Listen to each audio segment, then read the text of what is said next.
Shrewd Manager Christianity's position. We present a strong case with multiple strands of converging evidence that the shroud is fake. Evidence from nearly 24 videos compels us to conclude the shroud depicts Jesus of Nazareth and does not look handmade. Our view is that these conclusions are not controversial, but still had to be firmly established. This leaves two choices. The first is, it looks real because it is real. In this video, however, we present a very strong case for the second choice, that someone went to extreme lengths to pass off a fake shroud as real. Scientific investigations into the shroud began with this photo from 1898. It shows the image behaves like a photonegative and contains incredibly accurate anatomical detail, invisible to the naked eye. However, by 1900, 2 short years later, a renowned French scholar named Chevalier found medieval documents that plainly state the shroud is a forgery. 3 years later, an English scholar named Thurston entered the fray on Chevalier's side with an English translation of the key document. In many ways, this shroud battle in the early 1900s between science and faith mirrors our own. In one key way, though, it does not. 125 years ago, the roles were reversed, with scientists arguing the shroud was real, and the Catholic priests, Chevalier and Thurston, vigorously crying forgery. The heart of Chevalier's case is this 14th century memo, written for the Pope's eyes by Bishop Darcy. We'll summarize the memo using Thurston's translation. Darcy's tale concerns 2 unnamed church deans, 2 bishops, and 2 knights, a father and son, both named Geoffroy de Charny. We'll call them 1 and 2. In about 1355, the dean of a French church founded by Charny I falsely procured a shroud cunningly painted with the image of Jesus. Motivated by greed, he falsely advertised it as real, and many religious pilgrims came from all parts, not just France, to view it. To further attract the multitudes, he paid men to pretend to be healed when exposed to the shroud. Darcy's predecessor, Bishop de Poitiers, consulted with experts who said it could not be real, because the Gospels are silent about it.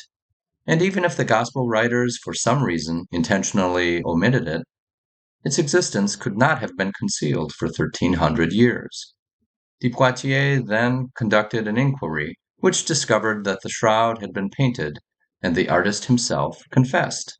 He began formal proceedings against the dean and his accomplices. With their wickedness discovered, they hid the shroud for about 34 years. That is, up to the time of Darcy's memo, which reports that history is repeating itself. Darcy reports that a new dean convinced Charny II that by a renewal of the pilgrimage, the church might be enriched with the offerings made by the faithful.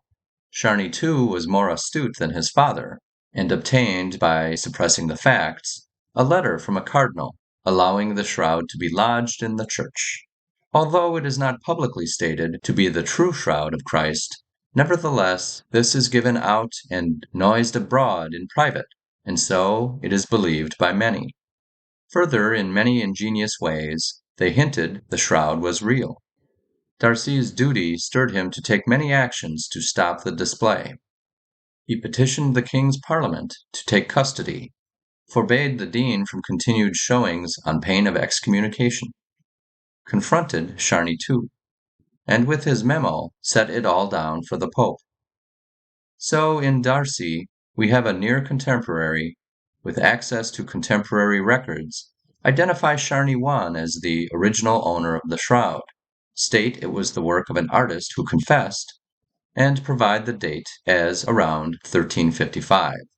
Chevalier and Thurston's findings and Darcy's narrative are corroborated in several ways.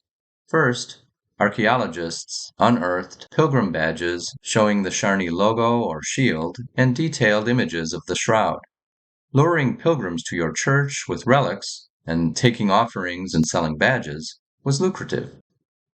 Here we see 2 badges proving the Charnys displayed the shroud and sold badges to visitors.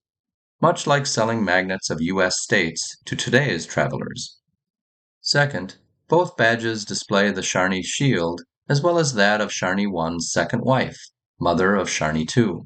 Since they married in about 1354, and Charny I died in September 1356, Darcy is very accurate with his dating. Third, Chevalier dates Darcy's memo to late 1389. Mere weeks later, on January 6, 1390, the Pope issued an official announcement.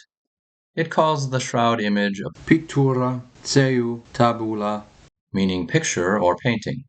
This paper, by a researcher who believes the shroud is real, reports that the Pope stipulates that it should be announced in loud and intelligible voice that the linen with the imprints is not the true shroud of Christ, but a copy and representation made in imitation of the real shroud. Stated more plainly, the Pope calls the shroud a picture or painting and orders Charny II to clearly announce to all pilgrims it is a fake. Fourth, and most famously, in 1988, 3 samples were cut from the shroud. They were carbon-14 tested in 3 separate labs in 3 separate countries. The results? With 95% confidence, the shroud cloth dates to between 1260 and 1390. That, my friends, is a strong case that the shroud is fake. In the next several videos, I'll show why this strong case does not withstand scrutiny.